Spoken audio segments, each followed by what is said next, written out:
दोस्तों, अब हम सांख्य योग और कर्म योग के बारे में पढ़ेंगे, जो 30 श्लोक से लेकर 53 श्लोक में भगवान कृष्ण अर्जुन को धर्म योग अर्थात उनके क्षत्रिय धर्म को समझाते हुए और कर्म योग के बारे में बताते हैं। स्वधर्मम अपचावेक्ष्यम न विकम्पितुम अर्हस् धर्म्याधियुद्धा श्रेयो अन्यत् क्षत्रियस्य न विद्यते। तथा अपने धर्म को देखकर भी तू भय करने योग्य नहीं है, अर्थात तुझे भय नहीं करना चाहिए, क्योंकि क्षत्रिय के लिए धर्मयुक्त युद्ध से बढ़कर दूसरा कल्याणकारी कर्तव्य नहीं है। यदृच्छया चोपपन्नं स्वर्गद्वारं पावृतं सुखिनः क्षत्रियाः पार्थ लभन्ते युद्धम ईदृशम्। हे पार्थ, अपने आप प्राप्त हुए और खुले हुए स्वर्ग रूप के द्वार रूप इस प्रकार के युद्ध को भाग्यवान क्षत्रिय लोग ही पाते हैं, क्योंकि क्षत्रिय का तो युद्ध करना कर्तव्य होता है।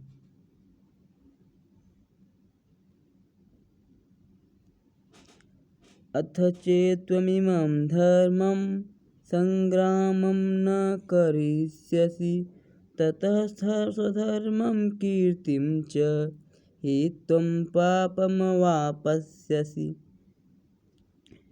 किंतु यदि तू इस धर्मयुक्त युद्ध को नहीं करेगा तो स्वधर्म और कीर्ति को खोकर पाप को प्राप्त होगा। अकीर्तिं चापि भूतानि कथयिष्यन्ते अव्ययां संभावितस्य चाकीर्तिर्मरणादतिरिच्यते। तथा सब लोग तेरी बहुत काल तक रहने वाली अपकीर्ति भी कथन करेंगे, और माननीय पुरुष के लिए अपकीर्ति मरण से भी बढ़कर होती है। भयाद्रणादुपरतं मत्स्यन्तिं त्वां महारथाः येषां च त्वं बहुमतो भूत्वा यास्यसि लाघवम्। और जिनकी दृष्टि में तू पहले बहुत सम्मानित होकर अवलंबता को प्राप्त होगा, वे महारथी लोग तुझे भय के कारण युद्ध से हटा हुआ मानेंगे। अवाच्यवादांश्च बहूनः वदिष्यन्ति तवाहिताः निन्दन्तस्तव सामर्थ्यं ततो दुःखतरं नु किम्। तेरी वैरी लोग तेरे सामर्थ्य की निंदा करते हुए तुझे बहुत से न कहने योग्य वचन भी कहेंगे, उससे अधिक दुख और क्या होगा। हतो वा प्राप्स्यसि स्वर्गं जित्वा भोक्ष्यसि महीम् तस्माद्युत्तिष्ठ कौन्तेय युद्धाय कृतनिश्चयः। या तो युद्ध में मारा जाकर स्वर्ग को प्राप्त होगा अथवा संग्राम में जीतकर पृथ्वी का राज्य भोगेगा।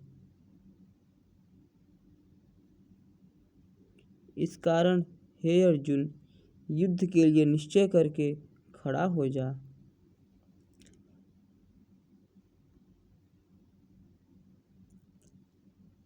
सुख दुखे समे कृत्वा लाभालाभौ जयाजयौ ततो युद्धाय युजस्य नैवं पापमवाप्स्यसि।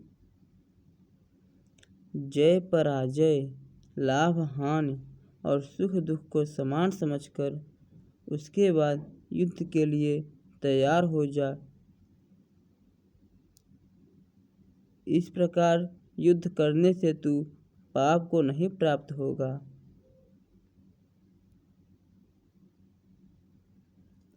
एषा ते भीता सांख्ये बुद्धिर्योगे त्विमां शृणु। बुद्धया युक्तो यया पार्थ कर्मबन्धनं प्रहास्यसि। हे पार्थ, यह बुद्धि तेरे लिए ज्ञान योग के विषय में कही गई है और अब तू इसको कर्म योग के विषय में सुन। जिस बुद्धि से युक्त हुआ तू कर्म को, बंधन को भली भांति त्याग देगा अर्थात सर्वथा नष्ट कर डालेगा।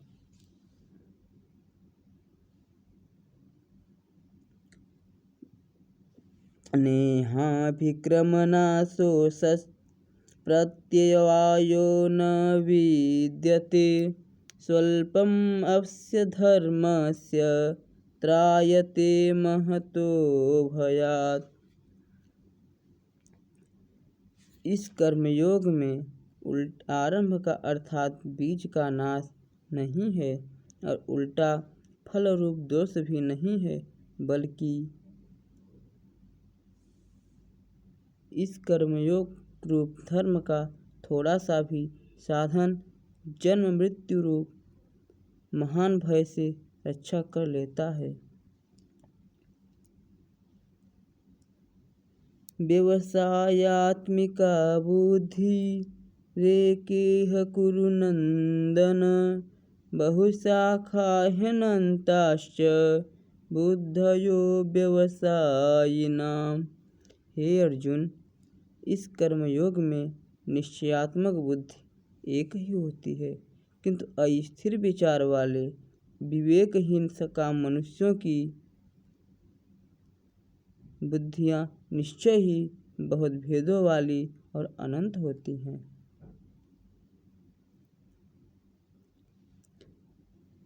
यामिमां पुष्पितां वाचं प्रवदन्त्यविपश्चितः वेदवादरथः पार्थ नान्यदस्तीति वादिनः।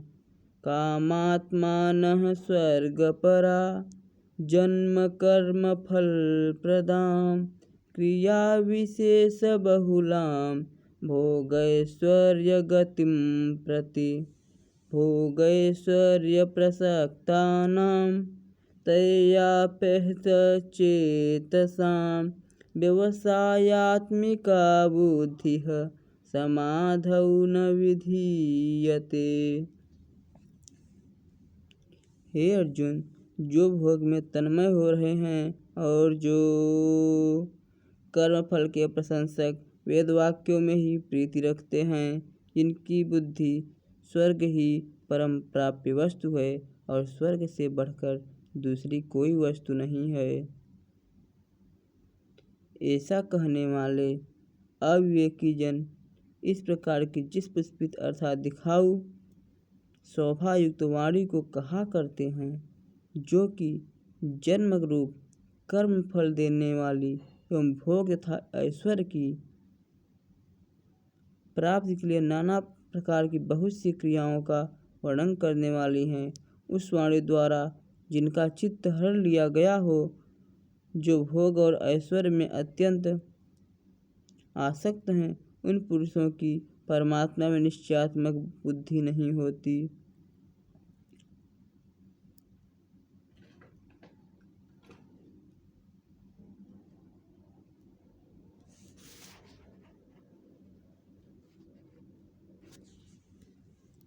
त्रैगुण्य विषया वेदाः निस्त्रैगुण्यो भवार्जुन। निर्द्वन्द्वो नित्यसत्त्वस्थो निर्योगक्षेम आत्मवान। हे अर्जुन, वेद उपयुक्त प्रकार से तीनों गुणों के कार्य रूप समस्त भोगों एवं उनके साधनों का प्रतिपादन करने वाले हैं। इसलिए तू उन भोगों एवं उनके साधनों में आसक्तिहीन, हर्ष शोक आदि द्वंद्वों से रहित नित्य वस्तु परमात्मा में स्थित योगक्षेम को अप्राप्त की प्राप्ति का नाम योग है। प्राप्त वस्तु की रक्षा का नाम क्षेम है। न चाहने वाला और स्वाधीन अंतःकरण वाला हो। यावानर्थ उदपाने सर्वतः संप्लुतोदके तावान् सर्वेषु वेदेषु ब्राह्मणस्य विजानतः। सब ओर से परिपूर्ण जलाशय के प्राप्त हो जाने पर छोटे जलाशय में मनुष्य का जितना प्रयोजन रहता है, और ब्रह्म तत्व से जानने वाले ब्राह्मण का अर्थात ज्ञानियों का वेदों में उतना ही प्रयोजन रह जाता है। कर्मण्येवाधिकारास्ते मा फलेषु कदाचन मा कर्मफलहेतुर्भूर्मा ते संगोऽस्त्वः कर्मणि। तेरा कर्म करने में ही अधिकार है, उसके फलों में कभी नहीं। इसलिए तू कर्मों के फल का हेतु मत हो तथा तेरी कर्म न करने में भी आसक्ति न हो।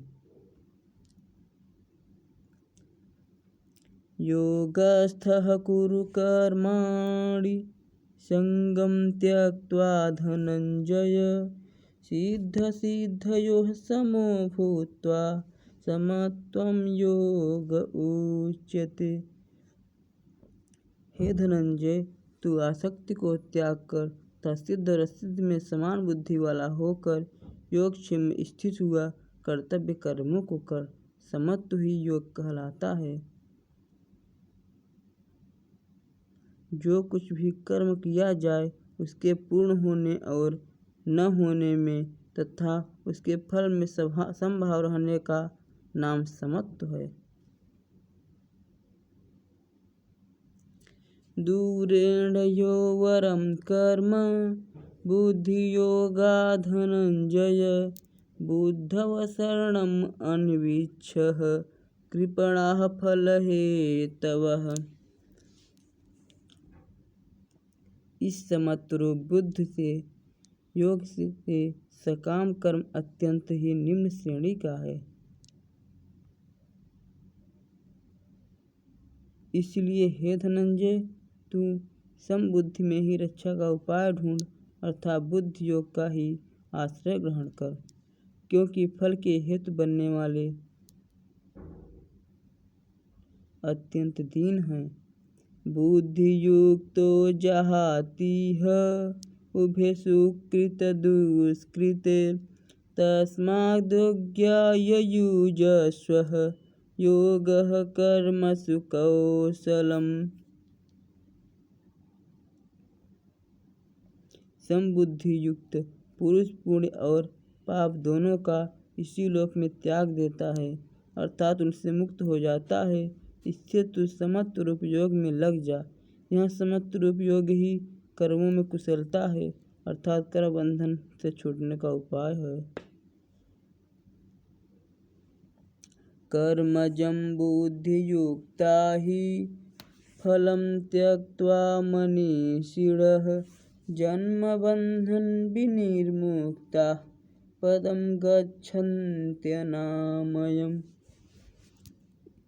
क्योंकि समबुद्धि से युक्त ज्ञानी जन कर्मों से उत्पन्न होने वाले फल को त्याग कर जन्म रूप बंधन से निर्विकार परम पद को प्राप्त हो जाते हैं।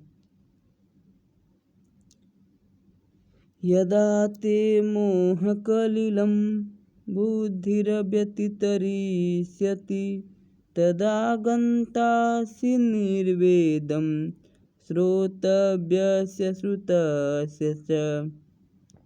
जिस काल में तेरी बुद्धि मोह रूप दलदल को भली भांति पार कर जाएगी, उस समय तू सुने हुए और सुनने में आने वाले श्लोक और परलोक संबंधी सभी भोगों से वैराग्य को प्राप्त हो जाएगा।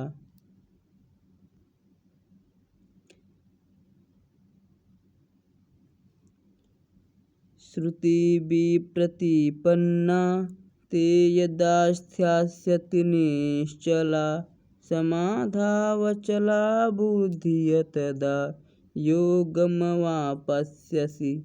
भांति भांति के वचनों को सुनने से विचलित हुई तेरी बुद्धि जब परमात्मा में अचल और स्थिर ठहर जाएगी तब तू योग को प्राप्त हो जाएगा, अर्थात तेरा परमात्मा से नित्य संयोग हो जाएगा।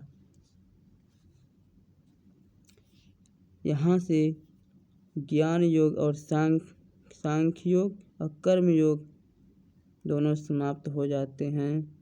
अब इसके आगे अगले वीडियो में हम स्थित प्रज्ञ के बारे में जानेंगे।